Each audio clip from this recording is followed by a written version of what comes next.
اوكي، السلام عليكم. سعدنا محاضرة الاميلوجينيسيس من animal formation. animal formation يتكون من two steps. step الأولى دي هي animal matrix أو animal protein formation، وتكون بنسبة المينراليزيشن هي 30%، وبعد مرور فترة بعد اكتمال الثيكنس الانيمال راح يتحول إلى 96% مينرال و4% water organic matrix. الخلية المسؤولة عن تكوينها هي الأميلوبلاست، اللي هي بالأساس هي inner enamel epithelium، تتحول elongated وتحتوي على organs خاصة بالبروتين synthesis، وبالتالي طبعا تصير long columnar النوكلياي تتجه باتجاه الديستال بارت، ويبدي يتكون بها بروسيس يسموها تومز بروسيس، وتبدي عملية البرودكشن. هاي الصورة انه كل enamel unit تتكون من 4 اميلوبلاست، واحدة تسوي enamel رود، وثلاثة يسوون الانتر رود سبستنس او يسمى بالرود شيت. كل يونت تكونها 4 cells 4 amyloblast cells. كل سيل تحتوي على سيل بودي. هذه طبعا البارت هو اللي يسموه البيزل او الديستال بارت، وهذا هو الابيكال او البروكسيمال بارت. تحتوي على تومز بروسيس مثلث تومز بروسيس. مجموعة تومز بروسيسز يسوينا مثل السكينة والمنشار سو لايك ابيرنس على مستوى الخط.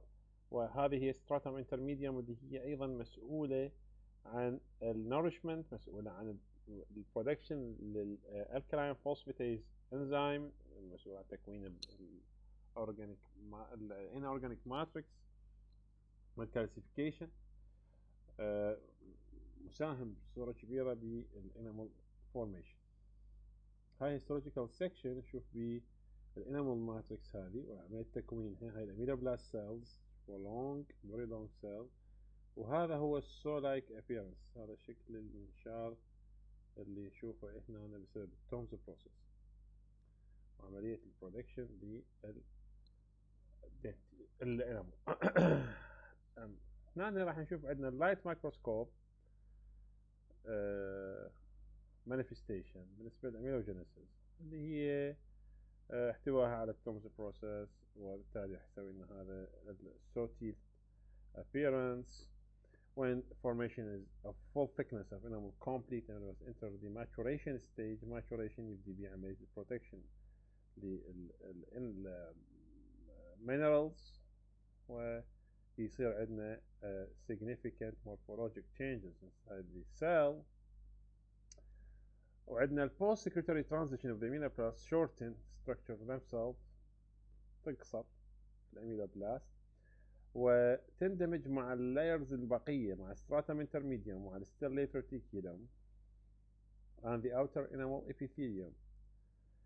The blood vessels invaginate deeply into these there without disrupting the basal lamina associated with aspect of the enamel organ to form the تسمى papillary layer. هي كل اللايرز باستثناء الاميلوبلاست سيلز، كل اللايرز اللي هي الاوتر انامل epithelium وستراتم انترميديوم وستيرليت ريتيكولوم تسمى البابيلاري لاير. يجي وياها الاميلوبلاست سيلز بعد ان تكتمل عملها وظيفتها تتحول الى ريديوسد انامل epithelium، تسمى كلها ريديوسد انامل epithelium. ريديوسد انامل epithelium تظل الطبقة تحمي الانامل الى ان يصير عندنا eruption. بعد الاربشن جزء كبير من عندها راح يذوب او يموت، والجزء الموجود بالسيرفايكال بارت راح يتحول الى جنكشنال ابيثيليوم، اللي هو يسوي لنا الكونتاكت بالمنطقه اللثه ما بين الاورال ابيثيليوم وما بين التوث، يسمى جنكشنال ابيثيليوم. هذا هو بالاساس شنو هو؟ بالاساس ريديوسد انامل ابيثيليوم، يعني بالاساس متكون من اميلوبلاست، متكون من ستريت ريتيكولوم وستراتم انترميديوم واوتر انامل ابيثيليوم.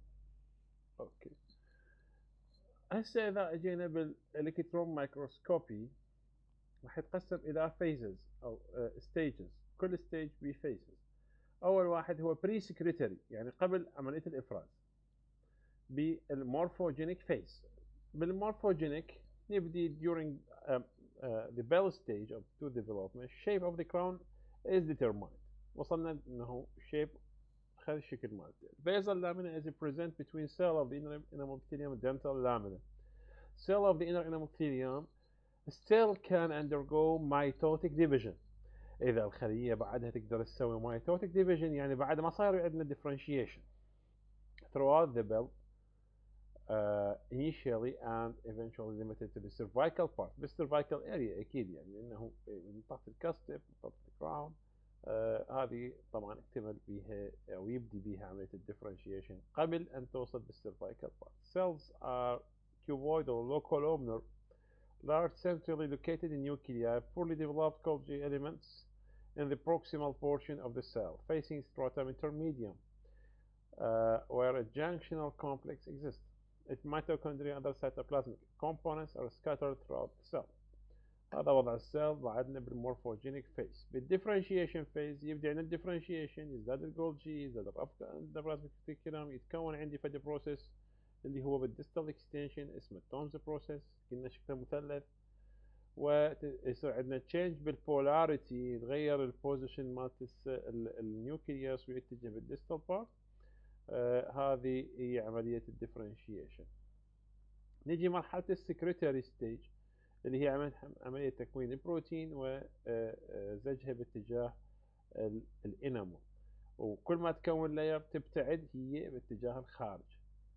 يعني شلون نوصل الصورة، خلينا نرجع على الصورة حتى نعرف شلون الإفراز يكون. الصورة هنا الخلية كل ما تفرز لاير مع الانامول هي الخلايا كلها تبتعد بهذا الاتجاه، باتجاه الستليت ريتيكولوم. كل ما تبتعد تصرف طاقة، تذوب جزء كبير من الستليت ريتيكولوم وتاخذها كطاقة إلها، لأنه البلاد سبلاي واحدة مو كافية، الخلايا هاي كلش اكتف، وتساعدها طبعا الستراتم انترميديوم اللي هي هاي الموجودة هنا، هاي ستراتم انترميديوم. اوكي، وتبتعد ويزداد الثكنس عندنا مالت الانامل. البيزمنت ممبرين اللي كان فاصل ما بين الانامل اورجن وما بين الدنتال بابيلا راح يتحول الى دنتانو انامل جنكشن اللي هو يصير بيزمنت ممبرين.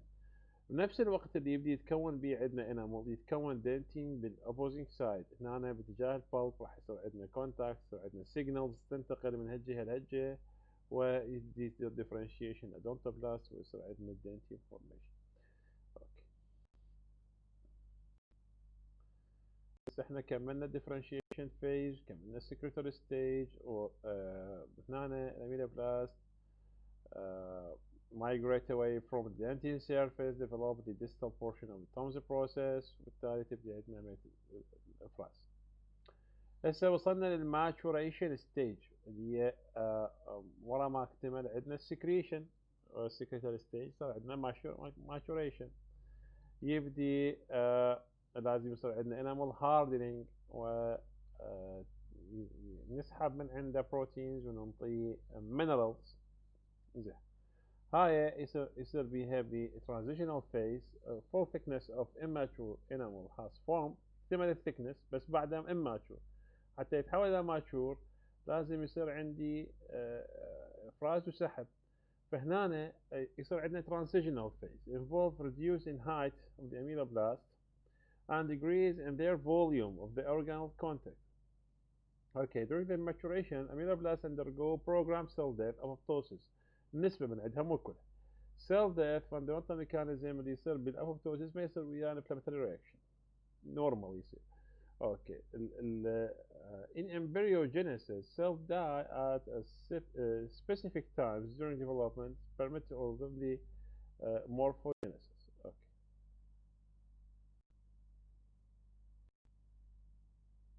Okay. طبعا السيل ديث اكو عندنا اللي هو الانديوس سيل ديث اللي هو apoptosis، او يسمى اكو عندنا النكروسيس بسبب الباثولوجيكال كونديشن. هذه يعني للمعلومات العامة. اوكي، maturation proper phase شو يصير بيه؟ يصير عندنا amyloblasts is the bulk removal of water organic material. فشلون يصير عندنا removing؟ يروح التومز بروسيس ويتكون عندنا رفلد بوردر، يعني مثل الفرشة. هذا الرفلد بوردر يزيد السيرفيس اريا، ماشي، وتبدي عملية السحب والإضافة. زين. cyclic creation, loss and recreation of highly invaginated ruffled ended apical surface. Suggest that الاميلوبلاست sometimes modulate rapidly as soon often كل 8 ساعات تتغير بين ruffled و smooth surface باليوم الواحد. اوكي. هذا يسمح انه بهاي عملية سحب الووتر والاورجانيك ماتيريال والدفع ب الكترولايتس تتحول الى calcified matrix. With mineral creation during the maturation of ruffled border process continuously alkalize the enamel fluid to prevent the demineralization of the growth cyclic pH. طبعا interstitial fluids may leak into the mature enamel during the smooth-ended phase, may contribute to neutralize the pH of the enamel fluid. Ruffled-ended ameloblasts possess proximal junction that are leaky and distal junctions that are tight, whereas most soft-ended ameloblasts have distal junctions that are leaky and the proximal ones that are tight. Just as the ameloblast complete transitional phase and began the first series of modulation cycle, they deposit the atypical basal lamina at their flow-flattened apex. No part of Tom's process is recognizable at this stage. This interfacial layer adheres to the enamel surface and the ameloblast attacked by the humidus muscle. يصير بها كونتاكت مع الادجيسنت. زين.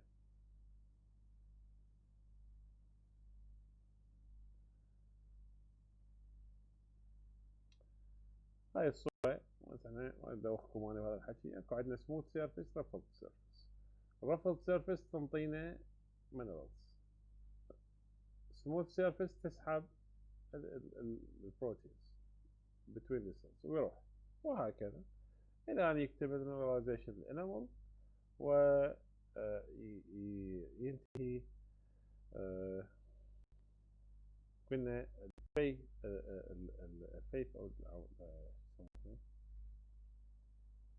الفيث مال الاميلوبلاست تتحول جزء من عندها الى reduced enamel epithelium بعدين يكتمل عندنا mineralization. هذا المهم ناخذ خلينا نقول رؤوس الاقلام او الاشياء السطحيه. ممكن يصير عندنا ديفكت بالاميلوجينيسيس وبالتالي راح يسوي لنا ديفكت مثل ما تشوفون بالانامل فورميشن او بالانامل. يعني الديفكت ممكن يصير بالانامل فورميشن بالانامل بالماتريكس فورميشن او بالمينراليزيشن وبكل الحالتين راح يؤدي الى هذا اللي يسموه اميلوجينيسيس امبيرفكتا. تقدروا تشوفون هاي الصور. And thank you for your lesson.